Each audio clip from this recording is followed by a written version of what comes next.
Hello everybody, this is Resetti's Replicas here, and it's time for another Let's Build. The subject of today's Let's Build is a Series 7 competitor named Ripper. You probably remember it, a very distinctive green-yellow bot, huge in size. Not much armor, but they made up for it with empty space, made sure that the components couldn't get hit too easily, if I recall correctly. The main feature was this gigantic dual ram pneumatic flipper. What was it, something like 40 flips per match? And each one could take a bot right out of the arena. They had some real good flips, a few of them on house robots, if I recall correctly. Always great to see him standing up to the man. So let's get started. And here we are now in Robot Arena 2. We're going to go ahead into the Rookies team and get started there. Ripper was a pretty big robot, so let's start with the maximum base plate size. It was a pretty simple shape to make, fortunately. That's a little too big, maybe. We'll bring it in by one. That's about right. We can fix it later if it's a bit off, but that's a good start. Now we're going to wedge it as much as we can. Ripper had a wedge that went all the way up. Can't do that within the game, but not to worry. I have figured out the way to cinch off the top bit of the wedge using external means. The specifics of that are pretty complex, like we're talking its own 30-minute video complex, and somebody else on Game Tech Mods explained the basics a lot better than I could. So we'll skip ahead for now to the part where I've already cinched off the wedge. Now that the base plate's done, we're going to start putting some components in. So we'll start with the flipper. I'm going to be using the skirt hinge, which I've talked about before. It's not very elegant, but it's really the only way to make an accurate flipper where the fulcrum touches right up against the body. So we're going to try and center that as much as possible. You can see we have the guidelines there to give us a rough approximation of where it should be. Next we'll get started on the flipper itself. It's a real complicated network of extenders and such, but we have some new tools in our toolbox, DSL3. And this is the new DSL extender set. You can see it comes in 10 centimeters, unlike the old ones, which came at a minimum of 20. Let's bring them up there. Yeah, you can see it's a lot more difficult to work with. Also, it only has attachment points on 2 of its 4 sides, whereas we have, with the new guys, all 4 sides are covered. And when you're working with one of 40 centimeters or above, you've got an attachment point right in the middle. That I really like. We didn't have that before. If you needed to find the exact middle of one, you would really have to fudge it. So we'll start with one of these new 60 centimeter extenders and using that middle attachment point. From this we'll branch off like the 2 identical halves of Ripper's flipper. So first we'll go ahead and take care of the ram protector, that sort of triangular bit that came over the top. For that we need another new feature of DSL, these little angled extenders. I forget what the technical name is, but point is now they allow you to attach poles to each other at an angle really smoothly. Come in a variety of angles. As you can see, this was the old version. It's not at all good for tight spaces, and as you can see, it won't really leave me with a sharp point at the angle like what I really want. So we're gonna parlay those for now and go on to the good ones. So as you can see, another benefit is all the different varieties they come in. The old ones you just got factors of 22.5. Here we can get a lot more, like 30, which I'll use here. From there, it's a lengthy process of matching anglers to extenders and extenders to anglers, finding just the right fit, just the right pattern.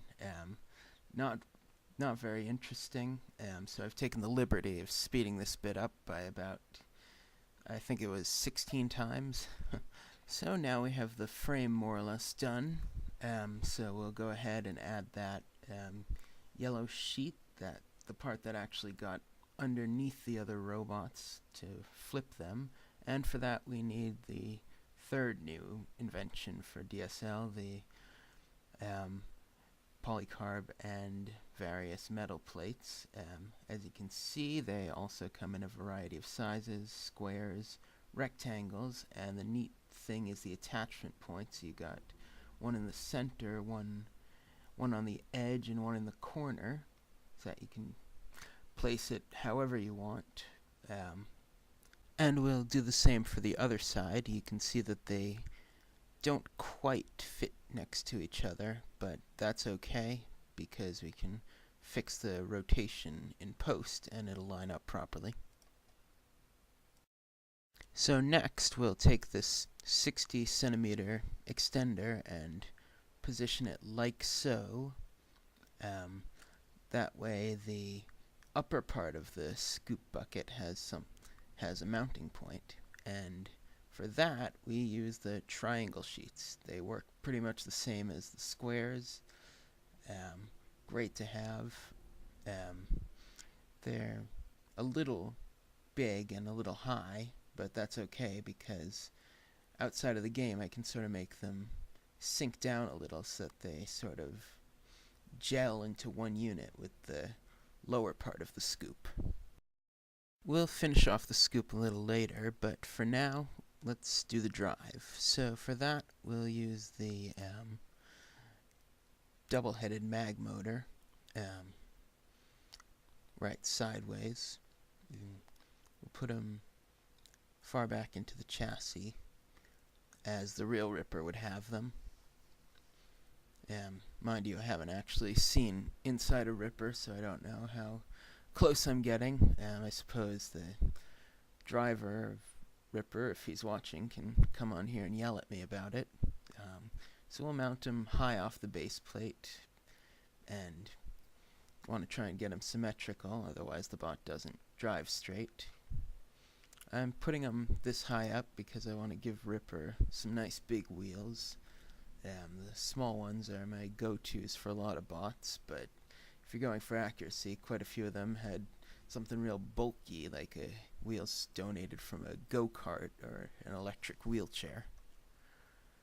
For the wheels, we'll use these nice big N12s. The bot's riding a little low for my taste, so I might lower the wheels to give it a bit more clearance. So to adjust the wheels, we'll do a couple tweaks outside of the game in Notepad. While we're there, we'll straighten out the flipper. By the way, if you're wondering what those gray stripy extenders were, they are carbon fiber extenders, but more specifically for this purpose, they are placeholders for other things that I couldn't quite fit within the game. The longer ones are 80 centimeters long. They're going to be replaced by 100 centimeter gray extenders that couldn't quite fit in there due to overlap, and the small ones are going to be turned invisible so that they don't peek through the flipper bucket. So here we are back in Robot Arena 2, and as you can see, it's starting to look a bit more like Ripper. So let's go ahead and make the other half of the top part of the flipper. I'm speeding through it because it's pretty much the same process. And here's the final product. As you can see, there's going to be a third part of the top bucket, sort of another square in between them. Next, we'll do the 5 spikes rather that Ripper had around its shell for, I guess, protection or making sure it didn't get stuck on its back. For that, we'll start with a multi-extender that attaches to the base, and we'll try getting it as far out as we can. The spike itself will be the one originally made for the lightning replica, lightning spike, and then we just do the same on the other side. And now for a bit of decoration, we're going to take the triangular armor plates and use them to replicate the brackets. Not sure exactly where to put them. We're trying to make those. Ripper had a couple of support brackets. Let's try 4070 maybe. Let's see, it's not quite it. What about, there we go, there. That looks really nice. That I like. That, yeah, that I'm particularly proud of. If it wasn't too transparent. There, that looks really nice. Following this was a rather long period of backtracking and redoing the flipper when I realized I wasn't quite happy with the shape. The main change was that I ended up mounting the bottom part at a 20-degree angle rather than parallel with the chassis. It was a lot of work, a lot of repetitive work, but I think it was worth it because in the end I got a flipper that looked like this. But it's not time to celebrate yet. We've still got plenty left to do. Let's add this. There was an extra polycarb panel on top of the robot. So what we're going to do is take this extender and make it so that it just pokes out of the top again. And to that we'll affix one of these 30-degree angle thingies. I found out earlier that the slant of the chassis is about 30 degrees, so that should line up pretty good. And next we'll try to put on the polycarb panel itself, but unfortunately the game doesn't like that. There's not enough clearance. When that happens, I like to use the mega adapter. Gives us just a little more distance between the two and allows us to raise it a little if we need. There we go. That made all the difference. Okay, so let's go ahead and wire it up. Something I should mention, in DSL3 the wheel controls are reversed. So just keep that in mind, that when I do forwards, it's now counter and clockwise on the right side and clockwise and counter on the left.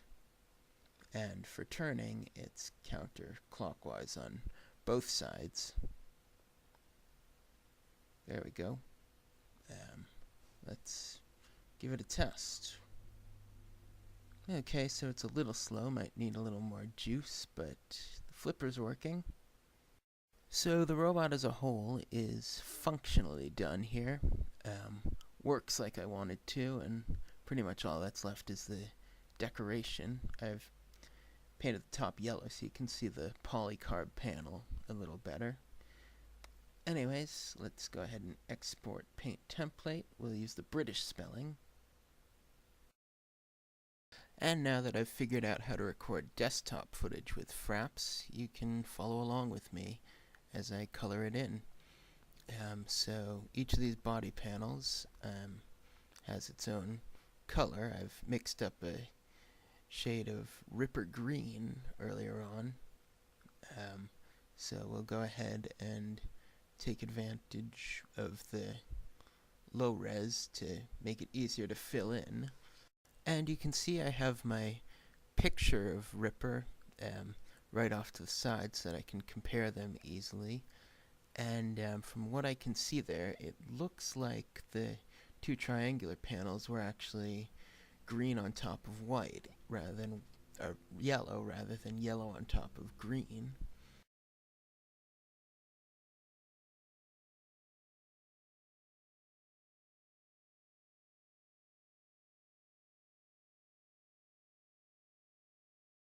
Next, we'll add a layer, and in that layer we'll paint Ripper green over yellow and yellow over Ripper green where applicable, in the same sorts of patterns as they were on Ripper's shell. Since the original one looks like it was hand painted, we're going to try and emulate that with a kind of straight line, but not perfectly. And we'll do the same for the other side, and then just fill in the area with green. Next, we're going to take advantage of a tool called Outline Object. This is a downloadable that I highly recommend. It outlines everything in the layer with a halo of whatever color you choose. This is why you need to use layers, because there has to be blank space for it to work. Now, to get that spray paint effect, what I like to do is move the top slider all the way up and leave the bottom one at the bottom, unless you need to actually thicken the lines. And I don't know how well you can see that, but there's some blur in between that makes it look like it's really been spray painted on. And then we'll just do the same for the yellow on top of green part. Next, we'll make a third layer, this one for the oval shape at the back of Ripper. For the yellow color, we'll be using a slightly saturated version of the standard yellow. And we're drawing methodically so that it looks somewhat straight, but has that handmade touch to it. And yeah, that should be about right. And since we're in a new layer, that's all empty space inside the oval as far as the program's concerned. And we'll just fix it so that it's just right. It's not going to be perfect right now. I'm just doing it as quick as I can for the demonstration video. And once again, we use the Outline Object tool, this time with the yellow color, and the sliders set the same as before.